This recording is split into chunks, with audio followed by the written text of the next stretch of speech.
नमस्कार, आप देख रहे हैं एनएमएफ न्यूज। मैं आपके साथ शबनम।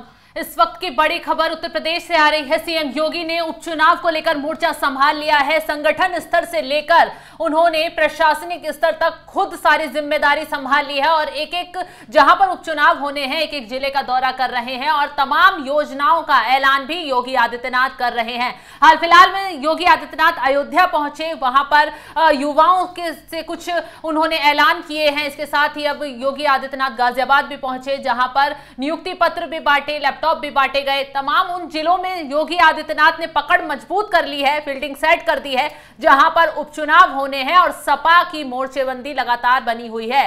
तो ऐसे में अभिषेक, जिस तरीके से योगी आदित्यनाथ खुद ही जमीनी स्तर पर उतर रहे हैं, सारे ऐलान खुद ही कर रहे हैं, चाहे नगर निगम के हों चाहे प्रशासनिक स्तर के हों, तो उससे कहा जा रहा है कि योगी आदित्यनाथ वाकई में दिल्ली तक कुछ बड़ा मैसेज पहुंचाने की कोशिश में लगे हैं। देखिए, इसमें ना बहुत सारी चीजें समझने वाली हैं। आपने जैसे कहा कि खुद ही सारे कामों कर रहे हैं, खुद ही से जो है, पहले तो आप ये समझ लीजिए कि संगठन सरकार से बड़ा है, उन्हीं का डिप्टी सीएम का बयान है, तो अब विश्वास वो करें तो आखिर करें किसके ऊपर।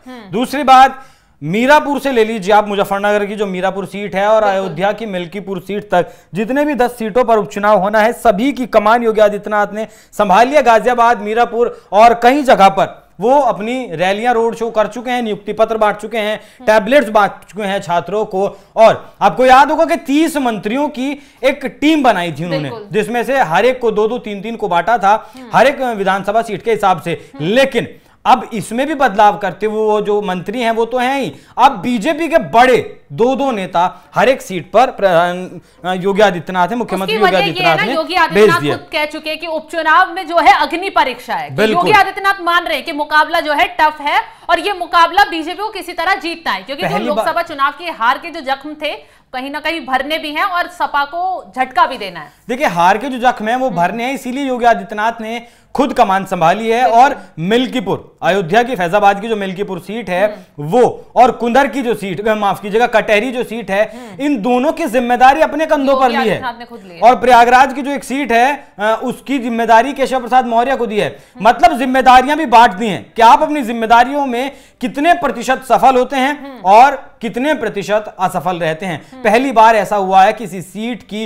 उपचुनाव की सीट की जिम्मेदारी योगी आदित्यनाथ ने अपने कंधों पर ली है। अगर हार होती है तो भी योगी आदित्यनाथ जिम्मेदार, जीत होती है तो भी योगी आदित्यनाथ जिम्मेदार। 6 सीटों पर, जी 6 सीटों पर अग्नि परीक्षा है। 4 सीटों पर आराम से निकल जाएंगे, लेकिन 6 सीटों पर अग्नि परीक्षा है। उसके लिए 3-3 मंत्री तैनात कर दिए, 2-2 बड़े नेता तैनात कर दिए, खुद वहां रैली कर रहे हैं और नियुक्ति पत्र या फिर टैबलेट जो है, तमाम चीजें वो बांट रहे हैं। लेकिन एक 2 चीजें फेवरेबल बहुत हुई हैं बीजेपी के हिसाब से। जो बसपा, बहुजन समाजवादी पार्टी, मायावती की जो पार्टी, जो लोकसभा चुनाव में आपने देखा होगा कि बहुत सीरियसली उसने चुनाव नहीं लिया, और उसका रिजल्ट ये निकला कि आज उत्तर प्रदेश से बहुजन समाजवादी पार्टी का अस्तित्व लगभग खत्म होने वाला है। इसीलिए बहन कुमारी मायावती कभी भी उपचुनाव में बहुत कम, रेयर केस में अपना उम्मीदवार उतारती हैं, लेकिन इस बार उसने बीजेपी से पहले अपने उम्मीदवार उतार दिए, समाजवादी पार्टी से पहले अपने उम्मीदवार उतार दिए और अपने भतीजे आकाश आनंद को इसकी जिम्मेदारी भी दे दी। तो जाहिर सी बात है, अगर टफ कंपटीशन लड़ती है मायावती तो, और इलेक्शन अगर त्रिकोणीय होता है तो बीजेपी को हराने वाला कोई नहीं है, क्योंकि समाजवादी पार्टी का पीडीए और उसमें दलित वोट आता है, मायावती अगर लड़ती हैं तो भी वहां दलित वोट आता है। एक और जो हैरानी की बात हुई, अखिलेश यादव के पीडीए को तोड़ने के लिए आरएसएस भी साथ आ गया। अभी हाल फिलहाल में आरएसएस और प्रधान